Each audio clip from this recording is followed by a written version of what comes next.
آپ صرف چوٹ نہیں بولتے، آپ کو کسی نہ کسی انداز میں تکلیفوں سے نمٹنا ہے۔ وہ تکلیفیں جن کا صحیح طریقے سے علاج نہیں کیا جاتا، وہ ہمیں زندگی کے ہر پہلو میں نقصان پہنچاتی ہیں۔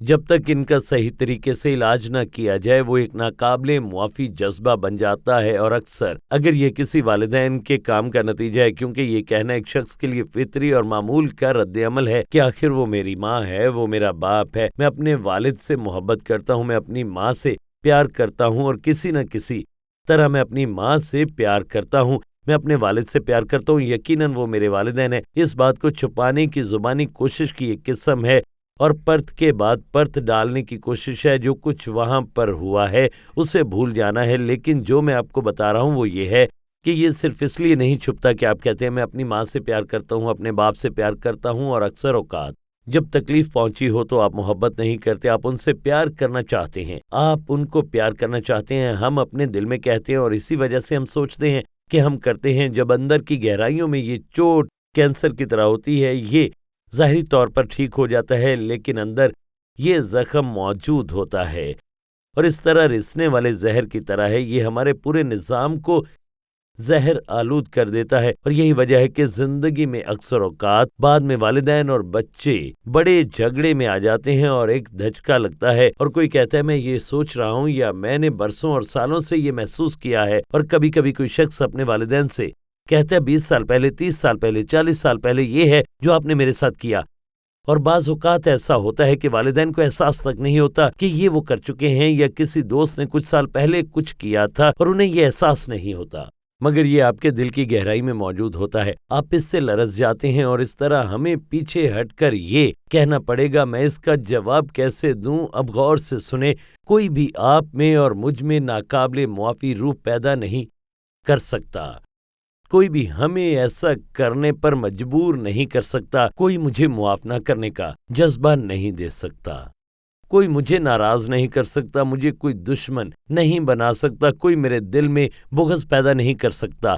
یہ وہ جوابات ہیں جن کو قبول کرنے یا مسترد کرنے کے لیے مجھے اپنے جذباتی وجود سے متفق ہونا پڑے گا، اور اس لیے اگر میں ان جذبات کو اپنے اندر آنے دیتا ہوں اور انہیں اپنی زندگی پر قابو پانے کی اجازت دیتا ہوں، تو اس کی وجہ یہ ہے کہ میں غصے میں رہنا پسند کرتا ہوں، بغض رکھنے کا انتخاب کرتا ہوں، معاف نہ کرنے کا انتخاب کرتا ہوں، میں اس قسم کے جذبات کا انتخاب کرتا ہوں۔ تو یہاں وہ چیز ہے جس نے میری اپنی زندگی میں ہر چیز سے بڑھ کر میری مدد کی، اور وہ یہ ہے جب میں اس حقیقت کے بارے میں سوچتا ہوں کہ جب خداوند یسوع مسیح صلیب پر چڑھا تو وہ میرے سارے گناہ صلیب پر لے گیا، اسے اس سے فرق نہیں پڑتا کہ میں نے کیا کیا ہے، اس نے پہلے ہی میری ہر چیز کو معاف کر دیا۔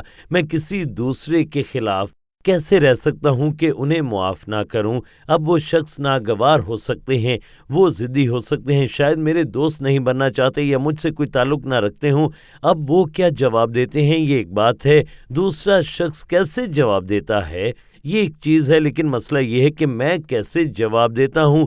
کیا میں ایک قابل معافی روح میری زندگی میں ایک چوٹ میرے لیے نقصان دہ چیز بننے جا رہی ہے، یا کیا میں جواب دوں گا؟ اس سے فرق نہیں پڑتا کہ دوسرا شخص کیسے جواب دے۔ جب وہ کہتے ہیں ان چیزوں کو خود سے دور رکھو، تو وہ کہتا ہے ایک دوسرے کے ساتھ مہربان، نرم دل، ایک دوسرے کو معاف کرتے رہو جیسا کہ خداوند نے ہمیں معاف کیا ہے۔ آپ کو اور مجھے کن نقصانات کا سامنا ہے؟ پہلی چیز، یہ جذبات کو نقصان پہنچاتی ہے۔ بہت سے لوگ ہیں، شاید زیادہ تر لوگ، میں ہر ایک کو نہیں کہوں گا، لیکن زیادہ تر لوگ اپنی زندگی میں کسی نہ کسی موقع پر جذباتی طور پر خود کو نقصان پہنچاتے ہیں، وہ تباہ شدہ جذبات کے ساتھ رہتے ہیں، وہ نہیں سمجھتے کہ یہ کیا ہے، وہ صرف اتنا جانتے ہیں کہ وہ ناخوش ہیں، کہ ان کے پاس کوئی اطمینان نہیں، وہ بس یہ جانتے ہیں کہ چیزیں کسی نہ کسی طرح ان کے خلاف کام کرتی ہیں، کسی نہ کسی طرح صحیح معنوں میں زندگی سے لطف اندوز ہونے اور آگے بڑھنے میں وہ ہمیشہ ناکام رہتے ہیں۔ آپ اس طرح آگے نہیں بڑھ سکتے۔ زندگی کا ایک المیہ یہ ہے کہ کسی ایسے شخص کو تلاش کیا جائے جو ماضی کے زخموں اور چوٹ کو تھامے ہوئے ہو، اور وہ اسے جانے نہیں دیں گے، یہ ان کی سلامتی بن جاتی ہے، اور پھر اگر انہیں جانے دینا پڑا تو وہ نہیں جانتے کہ کیا کریں، کیونکہ یہ ان کی زندگی میں ہاتھی کی طرح بن گیا ہے۔ ان کی زندگی میں بہت بڑی چیز ہے کہ کسی نہ کسی طرح اس قسم کی ناراضگی اور دشمنی کو محسوس کرنا اور اس کا اظہار کرنا اور اس کی پھر پرورش بھی کرتے رہنا۔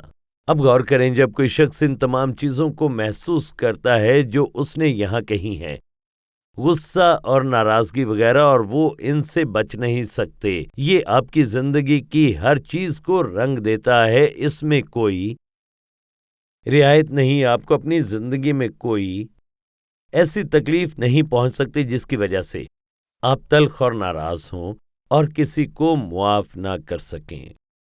اس کے ساتھ ساتھ آپ اسے دبانے کے قابل ہو سکتے ہیں۔ یہ آپ کے جذبات کو منجمد کر دیتا ہے۔ آپ محبت نہیں کر سکتے، آپ کوشش کر سکتے ہیں لیکن آپ محبت نہیں کر سکتے، اور آپ اس سے آزاد نہیں ہو سکتے، فیاض نہیں ہو سکتے، کیونکہ کسی چیز نے آپ کو منجمد کر دیا ہے، اس نے آپ کو لٹکا دیا ہے اور آپ کو پھنسا دیا ہے۔ آپ کے جذبات منجمد ہیں۔ نہ صرف آپ کسی اور سے حقیقی طور پر محبت نہیں کر سکتے، آپ اسے قبول نہیں کر سکتے، اور اکثر اوقات شوہر اور بیویاں ایک دوسرے کی محبت کو قبول نہیں کر پاتے۔ وہ نہیں جانتے کیوں۔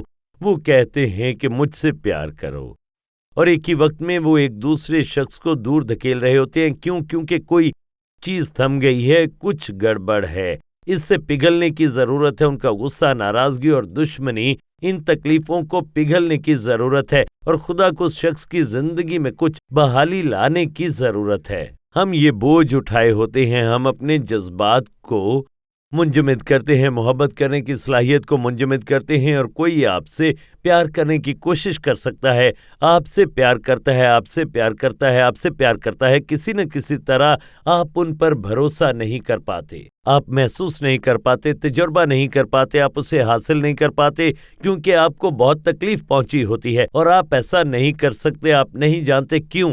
مگر خدا کہتا ہے نرم دل بنو، ایک دوسرے سے محبت کرو، ایک دوسرے کو معاف کرو، جیسا کہ خداوند نے ہمیں معاف کیا ہے۔ اگر آپ سوچتے ہیں کہ میں محبت کرنے کے لیے آزاد کیوں نہیں ہوں، میں ایسا کیوں نہیں کر سکتا، شاید آپ کو اپنے آپ سے یہ سوال کرنا ہوگا کہ میرے اندر کچھ ایسا ہے جس سے میں ابھی تک نمٹ نہیں پایا، جس کا مجھے سامنا کرنے کی ضرورت ہے۔ مجھے اپنی روح میں بحالی کی ضرورت ہے، روح میں شفا کی ضرورت ہے، تباہ شدہ جذبات میں شفا کی ضرورت ہے۔ یہ یقینی طور پر ہمیں نقصان پہنچائے گا۔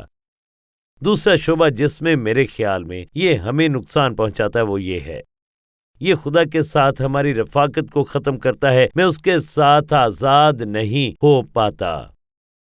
میری زندگی میں ایسے لمحات آئے جب میں جانتا تھا کہ مجھے جن چیزوں سے نمٹنا ہے میں ان سے چمٹا ہوں۔ اب تلخی کو اور ناراضگی کو تھامے نہیں رکھ سکتے۔ خدا کے ساتھ آپ کو راست ہونا ہوگا۔ آپ دعا کے لیے گہرائی میں اترتے ہیں اور آپ اس سے وہ سب باتیں کر سکتے ہیں جو آپ چاہتے ہیں، اور میں آپ کو بتا سکتا ہوں کہ یہ کیسا محسوس ہوتا ہے۔ آپ ان چیزوں کو کہہ سکتے ہیں جو آپ کہتے ہیں، اور اس سے کوئی فرق نہیں پڑتا آپ کس قسم کے احساس جوڑنے کی کوشش کرتے ہیں۔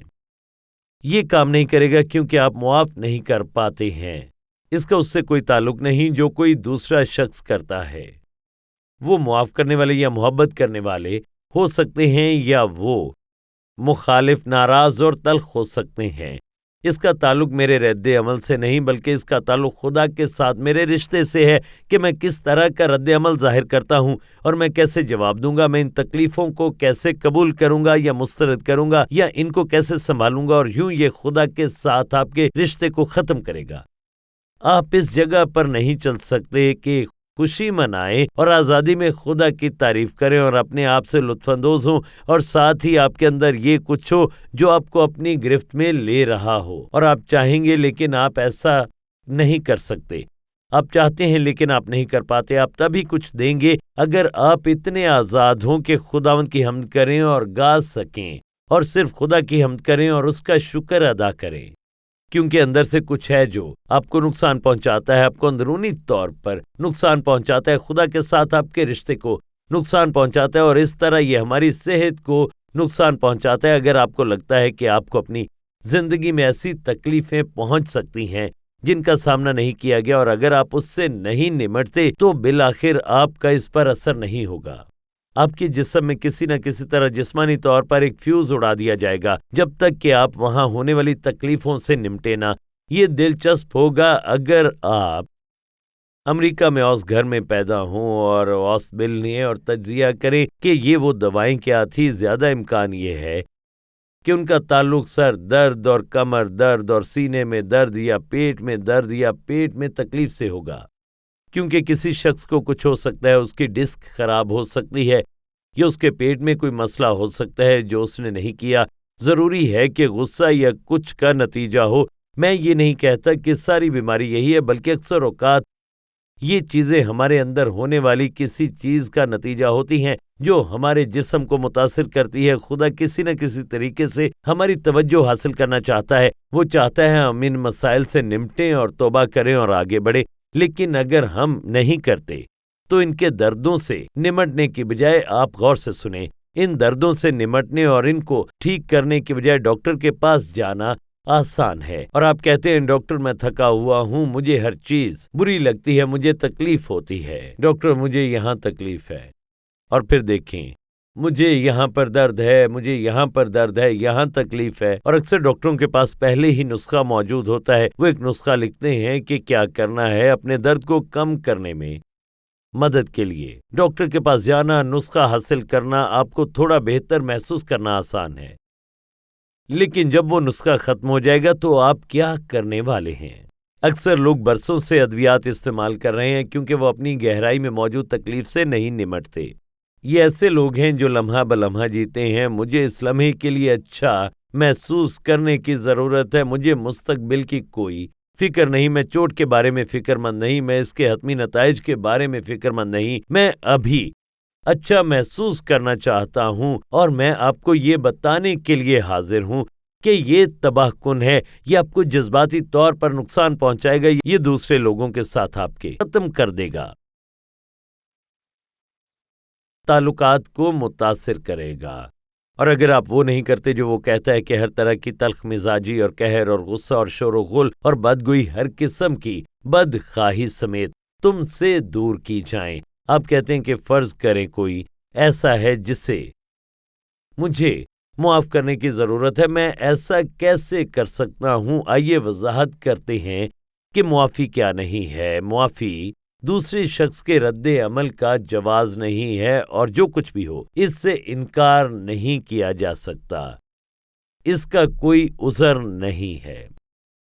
یہ اس وقت تک نہیں ہوگا جب تک آپ اس سے نمٹنے کے لیے تیار نہیں ہوتے جو آپ کی زندگی میں تکلیف اور درد کا باعث بنتا ہے۔ اور پھر دیکھیں، اس قرض کو ایک طرف رکھ دیں جو کسی نے کسی طرح آپ کو نقصان پہنچانے کے لیے آپ پر چڑھایا، میں اسے ایک طرف رکھتا ہوں اور میں کسی دوسرے کے خلاف اسے نہیں رکھتا۔ اس کا مطلب ہے کہ ہمارے درمیان سب کچھ بالکل درست ہے۔ ضروری نہیں کہ آپ اور میں ہماری معافی پر کسی کے جواب کے ذمہ دار ہوں۔ ہو سکتا ہے کہ آپ معاف کرنے والے ہوں، خدا آپ کو شفا دے، اور دوسرے شخص جس نے آپ کے ساتھ کچھ کیا وہ کبھی بھی شفا نہ پائے، وہ شفا یابی میں دلچسپی نہ رکھتا ہو، ان کا بغض آج اتنا ہی مضبوط ہو جتنا کہ کل تھا، اس لیے وہ کبھی نہیں بدل سکتے۔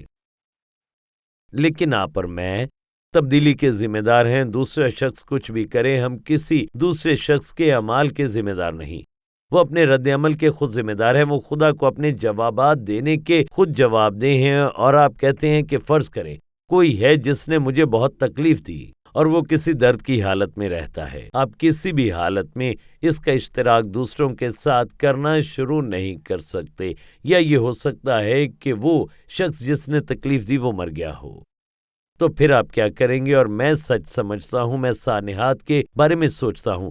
اب یہاں ایک المیہ ہے، میں ان سانحات کے بارے میں سوچتا ہوں، وہ چیزیں جو بچوں اور ان کے والدین کے درمیان ہوتی ہیں، اور پھر والدین مثلاً والد یا والدہ کا انتقال ہو جاتا ہے، اور اس تلخی اور ناراضگی اور دشمنی میں وہ کہتے ہیں اب میں کیا کروں؟ کیا مجھے اپنی باقی زندگی اسی کے ساتھ گزارنی ہوگی؟ کیا مجھے زندگی بھر اس کے ساتھ رہنا ہوگا؟ یہ چیز مجھ میں ہے، اب میں اسے طے نہیں کر سکتا، اس وقت میں نے اس کے ساتھ اسے نہیں نمٹایا، اب وہ چلے گئے ہیں، اور اب میں اس بارے میں کیا کروں؟ آپ اسے سمجھیں۔ آپ نے 2 کرسیاں لگائیں، ان میں سے ایک پر آپ بیٹھے اور دوسری اس کے لیے رکھی۔ وہ شخص آپ سے بات نہیں کرے گا، وہ آپ کے ساتھ معاملہ نہیں کرے گا، ٹھیک ہے، وہ مر چکا۔ آپ انہیں دوسری کرسی پر بٹھاتے ہیں، اور پھر یہاں جو احتیاط ہے